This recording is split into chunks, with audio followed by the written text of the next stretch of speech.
Acting Staff Superintendent Peter Code. Thank you very much. Hello and good morning to all of you that are watching. Before I start, I'd like to first offer my thanks to all members of the media and to the news agencies that are covering this conference virtually. I believe that what we are going to discuss today is of great importance to all of those within our city. My name is Peter Code. I work in a section of the Toronto Police Service called Detective Operations. This morning, we are briefly going to discuss the rise in gun violence in our city, and then more fulsomely discuss an arrest operation that took place last week. Thank you very much. I believe we'll have significant Hello and good morning to all of you that are watching. Before I start, I'd like to, as far as the number of shootings, first offer my thanks to all members of the media and the news agencies that are covering this conference virtually. Our numbers are extremely high. I can tell you that at this time, we have had 350 shootings from January 1st until this morning, and that is 40 shootings above what we had at the same time last year, which we at that point had recorded 310. In relation to people that have been hit, we have been around the same numbers as the same time period from last year. This year we have 168 members of our community that have been struck by bullets. Last year at the same time period, we had the number of 170. All of our shooting statistics are available on an outward-facing website that is available for all people to see. But what those statistics do not show, and quite often we fail to speak to, is the trauma, the fear, the mental and physical injury that these shootings actually push to all of our members of our community. Not just the person that's been hit, but the person that is at the event, members of their family, their friends, members of their neighborhood, and entire communities. One only has to look to a couple of days ago in the south part of Etobicoke to understand and realize the impact that these shootings have on our communities.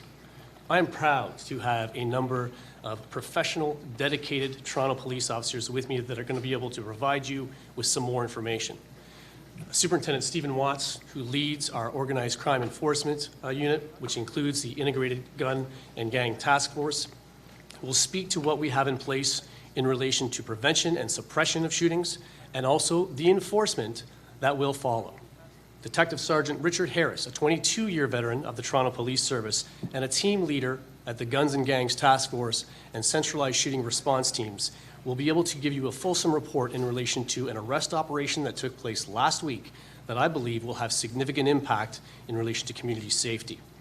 And Inspector Justin Vanderhayden, Officer in Charge and Unit Commander of Division 13 and current Acting District Commander for Divisions 13 and Division 53, will be able to provide a report in relation to how these shootings and this arrest operation has impacted our partners and our community.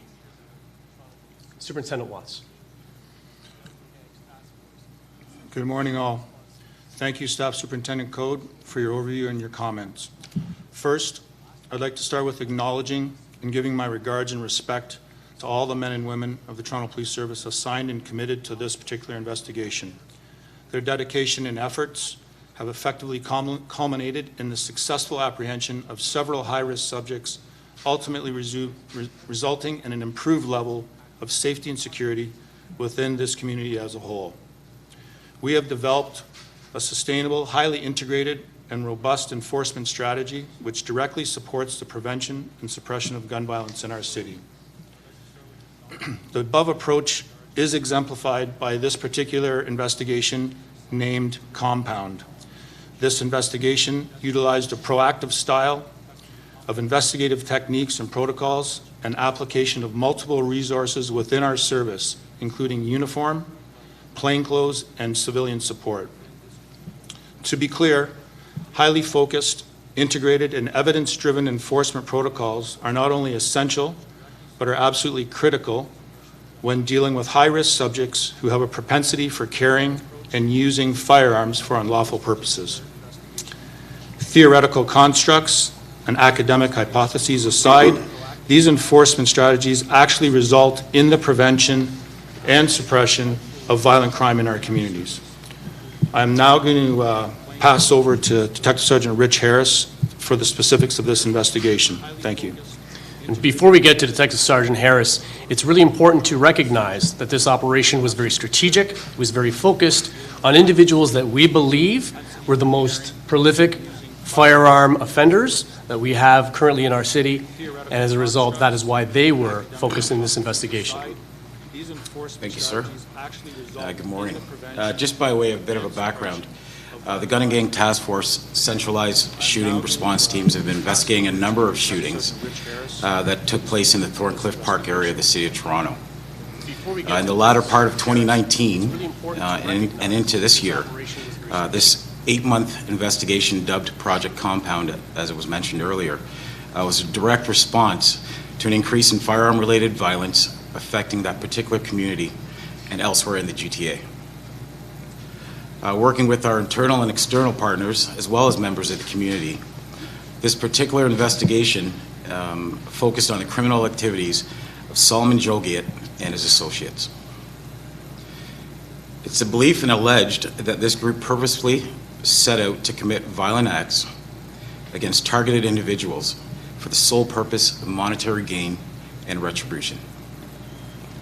As a result, last Thursday, September 3rd, a series of criminal code and controlled substance act search warrants were executed across Toronto and in the city of Cambridge. These warrants were executed by members of the Toronto Police Service, Gun and Gang Task Force, and the centralized shooting response teams, street enforcement teams, the assistance of the hold-up squad, the gun violence suppression teams, uniform and investigative members from number 53, 55, 32, 33, and 43 divisions, and also with the assistance of the Emergency Task Force.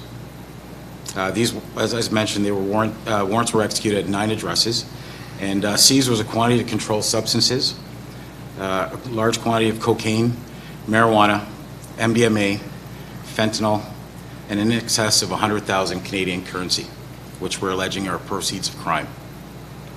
Throughout this investigation, a total of 7 firearms were seized. You're going to see 6 of them before you here on the table. But this investigation that was led by the CSRT and the Gun and Gang Task Force resulted in arrest, and I'm here to say that helped remove an alleged group of extremely violent individuals off the streets of the City of Toronto, and speaks volumes to the impact on public safety moving forward. I'd like to also acknowledge and echo the words of the superintendent, the investigators for the countless hours that they've put into this investigation, and civilian support staff as well. Dedicated work, and many of them on many occasions place themselves in harm's way. I can list you the names of the persons that were arrested last week. There are multiple counts of several charges, but I'll try and go through as quickly as I can. Solomon Jogiat, 19 years, of Toronto, has been charged with 2 counts of attempted murder, 4 counts of participation in a criminal organization, 5 counts of instruction for the benefit of a criminal organization, several other conspiracy to commit indictable offense-related offenses, unauthorized possession of a firearm, robbery, theft over $5,000, trafficking a firearm, robbery with a firearm, disguised with intent, and break and enter. He's next scheduled to appear in court in October 6th, 2020. Musa Jogiat, 20 years, of Toronto, charged also with unauthorized possession of a firearm, participation in a criminal organization, commission of an offense for the benefit of a criminal organization, and conspiracy to commit murder. Matusi Sabapi, 25 years, of Toronto, charged with unauthorized possession of a firearm, 3 counts of conspiracy to commit murder, and participation in a criminal organization. Sufian Jogiat, 25 years, of Toronto, is charged with conspiracy to commit murder, 4 counts of commission of an offense for the benefit of a criminal organization, possession for the purpose of a Schedule I substance. Next is Salia Jogiat, 24 years, of Toronto. She's also charged with participation in a criminal organization, commission of an offense for the benefit of a criminal organization, laundering of proceeds of crime, and 2 counts of possession of proceeds of crime. Ryan Ally, 31 years, of Toronto, charged with participation in a criminal organization, commission of an offense for the benefit of a criminal organization, trafficking in a Schedule I substance, and possession for the purpose of trafficking cocaine. He's also charged with 2 counts of proceeds of crime over $5,000. On LE, 21 years of Toronto, was charged with 3 counts of conspiracy to commit murder and his participation in a criminal organization as well. Hasna Amir of Cambridge, Ontario, has been charged with conspiracy to commit murder, participation in a criminal organization, and a commission of an offense for the benefit of a criminal organization. Justin Ramroop, 22 years of Toronto, has been charged with participation in a criminal organization, the commission of an offense for the benefit of a criminal organization, and trafficking in a Schedule I substance. Daniel Beccaria, 20 years of Toronto, has been charged with trafficking in a Schedule I substance, conspiracy to commit the indictable offense of trafficking cocaine, and lastly is Abid Patel, 19 years of Toronto. He's been charged with 3 counts of conspiracy to commit murder, participation in a criminal organization, trafficking in a Schedule I substance, and possession of property obtained by crime. Now I'm going to turn it over to Inspector Vanderheen. Thank you, Detective Sergeant Harris. Good morning, everyone. My name is Inspector Justin Vanderheyden, and as the Staff Superintendent mentioned, I am the Unit Commander of 13 Division and the Acting Unit Commander in charge of both 13 and 53 Division, which also includes Thorncliffe Park. I want to start by saying safety from violence in our public spaces is a key factor in the quality of life for communities across our city. As you've just heard, the collaboration required to bring an investigation of this magnitude to a successful conclusion is substantial. Utilization of resources from both our frontline divisions and the Integrated Gun and Gang Task Force has been a prime example of the Toronto Police Service working in partnership both internally and externally to keep Toronto the best and safest place to be. In the short term, for the residents of the Thorncliffe Park community, these arrests will have a direct and immediate impact on the safety of that neighbourhood. These arrests represent a big step in restoring a sense of security to the thousands of residents who have been affected by the senseless violence that they have witnessed over the past year. In the long term, I want to assure the residents of Thorncliffe Park that our investment in lasting relationships and partnerships will carry on as our neighbourhood community officers will continue to be embedded in the Thorncliffe Park area and carrying out their goals of long-term relationship building and collaborative problem solving with the community. Staff Superintendent Code. Thank you very much. We are certainly open for any questions that you may have.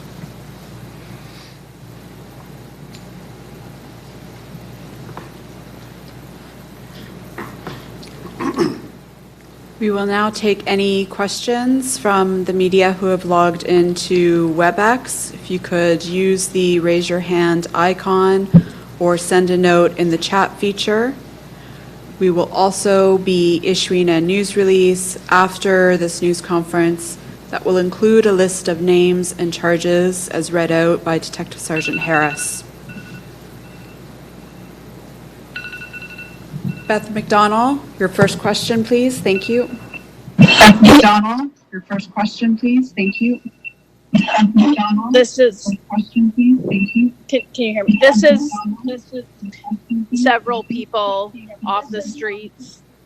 What difference do you expect this to make What difference in the do you community expect this in to terms make? of What safety? in the community in terms of safety? Thank you very much for the question. It's not just several individuals that are off of the streets in relation to who it is that are actually off the streets are people that we believe, strongly believe, are prolific in relation to criminal activity, that use firearms, have access to firearms on a regular basis.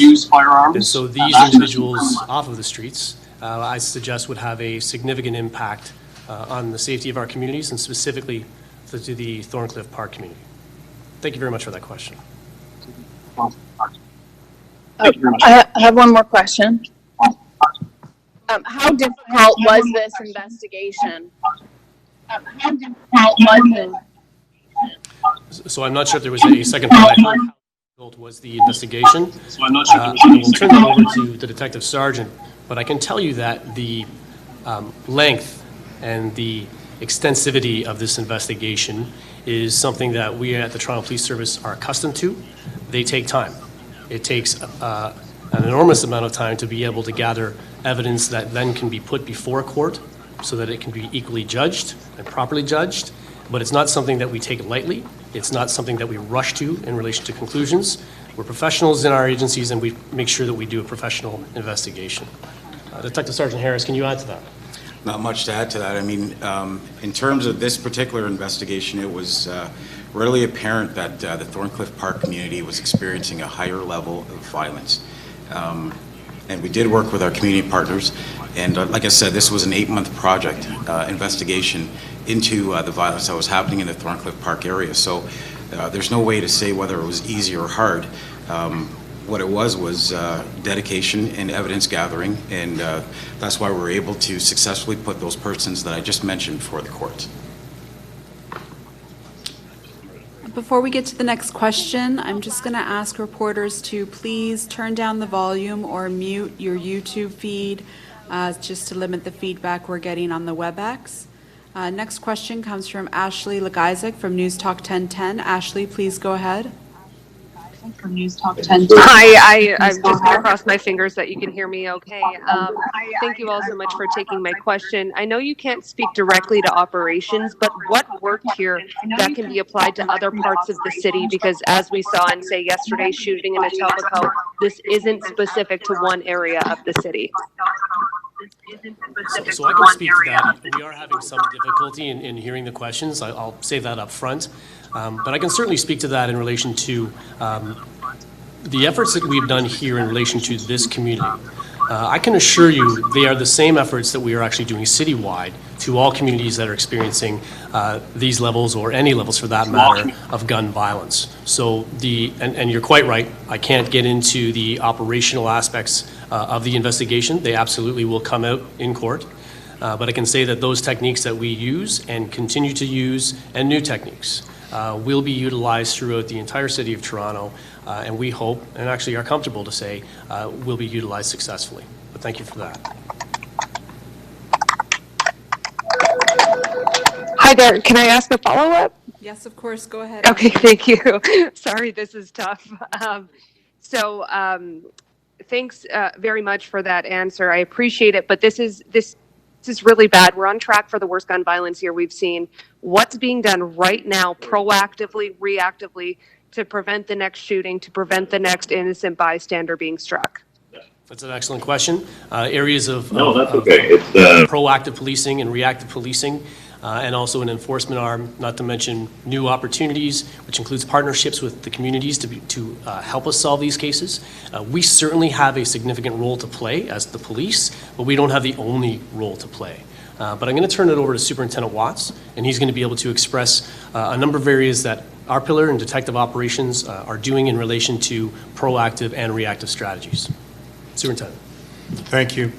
I'd just like to reference, we have a unit, it's Integrated Gang Prevention Task Force, and you may or may not be familiar with, they ran a series of town hall meetings throughout the city of Toronto last year and into this year, pre-COVID. So what that process looks like moving forward is actually the much greater engagement and referral process, basically integrating community social agencies into the solution, because as the staff super referenced, this is not just a police problem. This is a societal phenomena. This ranges from social disparity to poverty to education. There's a whole host of other issues that are involved in gun violence. So specifically, under my command, this is a program that's going to be moving forward. It's sometimes referred to as gang exit referral, and it has to do with in essence, the referral with the proper confidentiality moving forward for members to exit gangs. So that is a new and kind of innovative, proactive protocol that's being utilized by TPS. And as well, we're working always hand in hand with our uniformed partners, with the neighborhood officers, which Inspector Vanderheyden spoke to.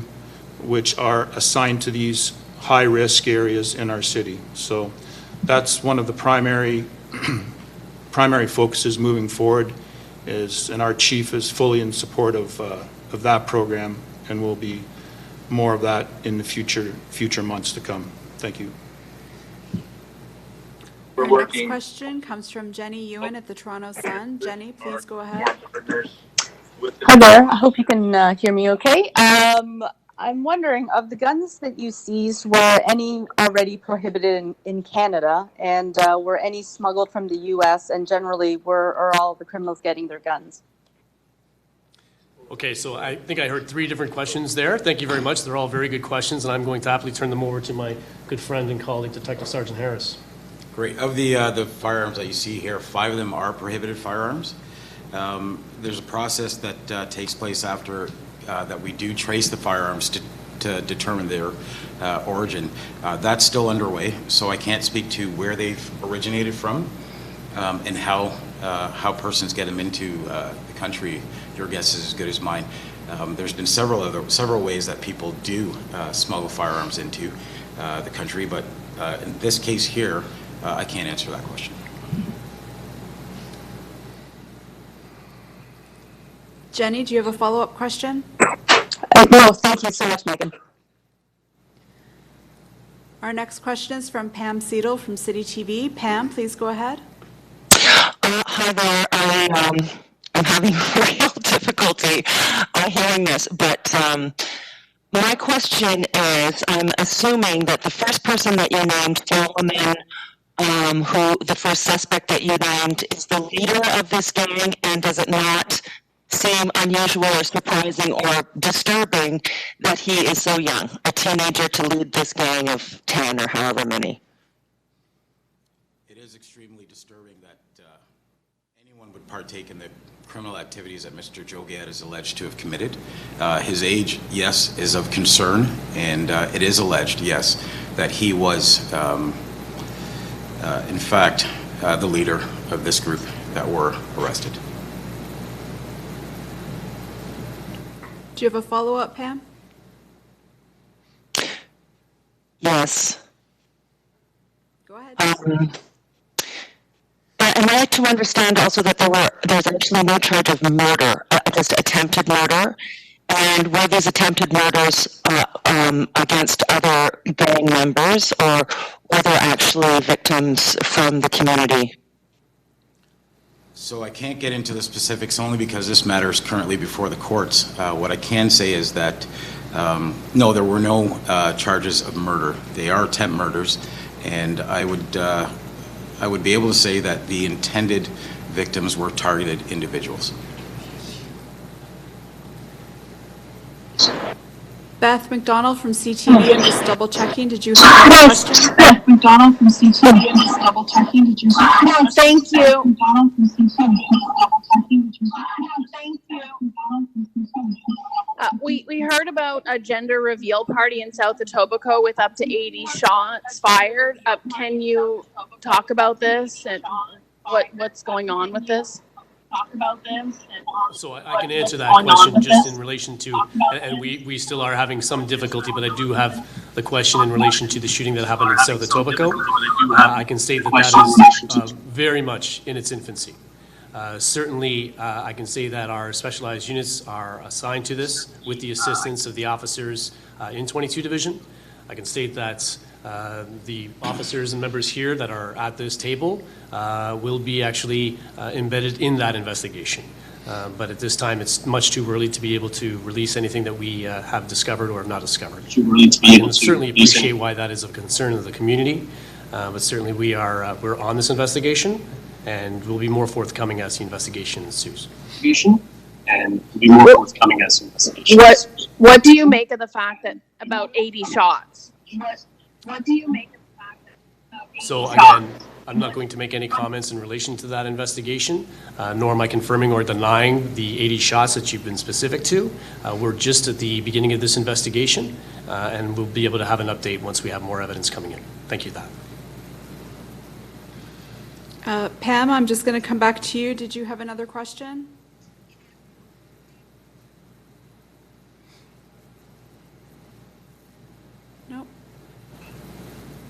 Last call from Pam Zito. Okay, that concludes our news conference. I appreciate the patience of all our media partners today. Thank you very much. A news release will be posted at the conclusion of this news conference. You can also follow up with emails to corporate communications for anything we may have missed. Thanks, everybody. Thank you very much. Thank you.